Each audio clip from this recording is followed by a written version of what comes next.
Allez, bonjour à tous, on est parti pour une analyse du marché. On a eu le merge de Ethereum. Aujourd'hui, on va se concentrer juste sur Bitcoin et Ethereum.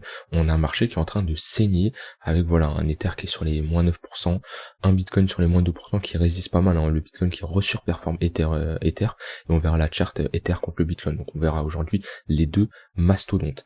Que dire sur le Bitcoin? Bah tout simplement, on a eu un rebond, mais il faut vraiment pas venir clôturer sous ce niveau-là. C'est-à-dire qu'on peut revenir. Alors pour être honnête, je m'attendais pas, avec la prise de liquidité qu'on est venu faire ici, je m'attendais pas à revenir sur ces niveaux.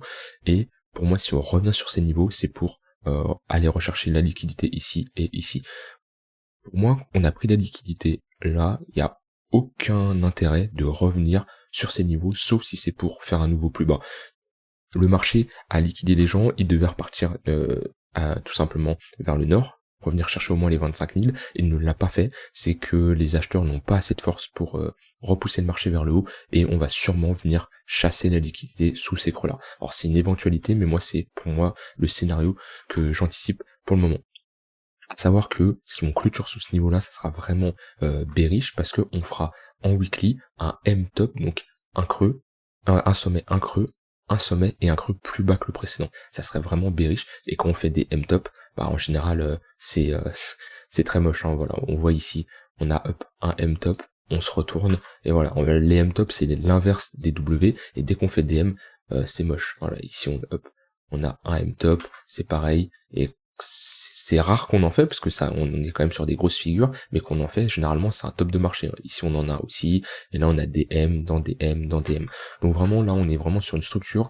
Alors, en général, c'est une structure qu'on fait, qu'on est en haut d'un marché. Là, si on fait un M sur ces niveaux-là, ça serait vraiment, vraiment très moche. On n'y est pas encore, on peut très bien juste mécher, mais le merge de Ether me fait penser qu'on est sur un buy the rumor, sell the news, c'est-à-dire qu'on a une date qui était le 15 septembre.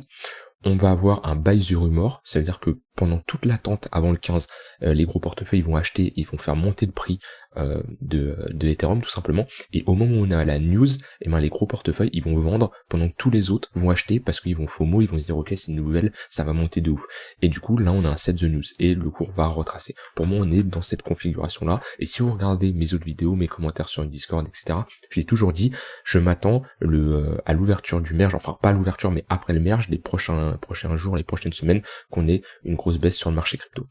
Donc Bitcoin, on va passer à Ethereum. On a plus de choses à dire sur Ether, mais Ether qui prend vraiment cher. J'ai une alerte qui va bientôt être déclenchée. On va juste tac, on va aller sur cette charte. J'ai une alerte qui va bientôt être déclenchée, et voilà, on a une réaction baissière. On a instauré un M-top ici en 4 heures.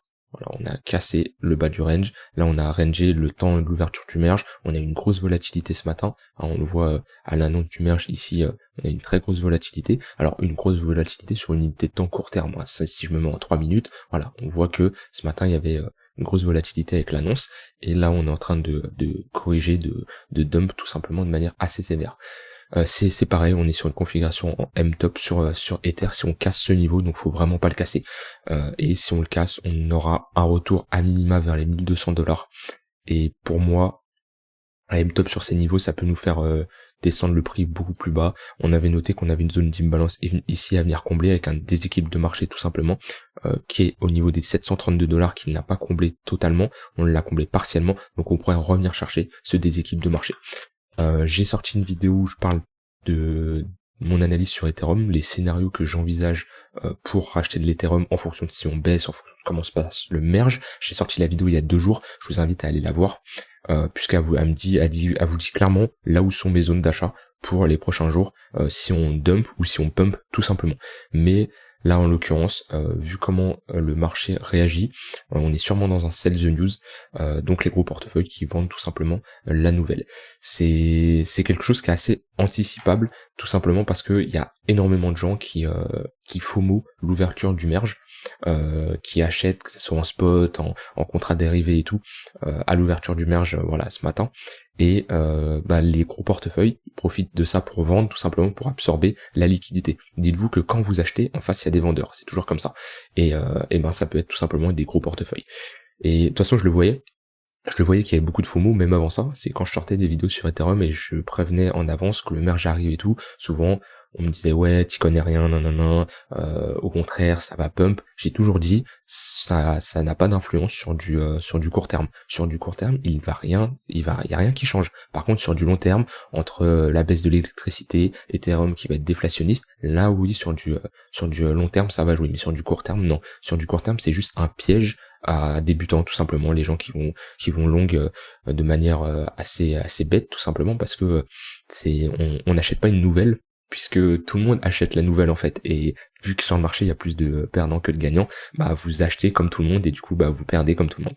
En tout cas là, tous ceux qui ont acheté se sont fait dégager. De toute façon on le voit si je passe sur le funding, si je me mets, on va se mettre en 1 heure, tac, on voit ici qu'on a tout simplement de gros pics de liquidation. Donc là on a liquidé pas mal de monde avec la cassure de ce niveau. Il y avait sûrement tous les stop loss qui étaient mis là, tous les stop loss qui étaient mis à cet endroit là, de ceux qui ont long l'ouverture du merge, et voilà, de toute façon on voit on a une augmentée de l'open interest, ce qui veut dire qu'il y avait plus de contrats qui augmentaient, donc il y a eu beaucoup de longues, de short aussi, et sûrement voilà, on voit qu'on a pas mal liquidé. Donc voilà, moi sur du trading, j'ai rien à faire là-dessus, je ne joue pas les news en trading, il y a rien à faire. Je laisse le marché agir, j'ai mes zones de spot qui sont prêts, et on laisse couler, on voit ce qui se passe. Par contre, comme je dis, si on clôture sous ce niveau-là, ça sera très moche, et n'attendez pas à regagner des $2000 sur Ether pour les prochaines semaines, prochains mois. Voilà, j'ai rien d'autre à ajouter. J'ai sorti, je l'avais dit dans les autres vidéos, j'ai sorti des guides complets sur mon Discord. Je vous invite à le rejoindre et à le télécharger, ça peut vous faire gagner énormément de temps, que ce soit dans votre apprentissage en trading, en analyse technique, etc. et surtout en connaissance du marché crypto, puisque j'ai un guide qui explique chaque crypto tout simplement qu'est-ce qu'elle fait sur la blockchain. Voilà, nous on se retrouve très vite pour une prochaine vidéo. Bye bye.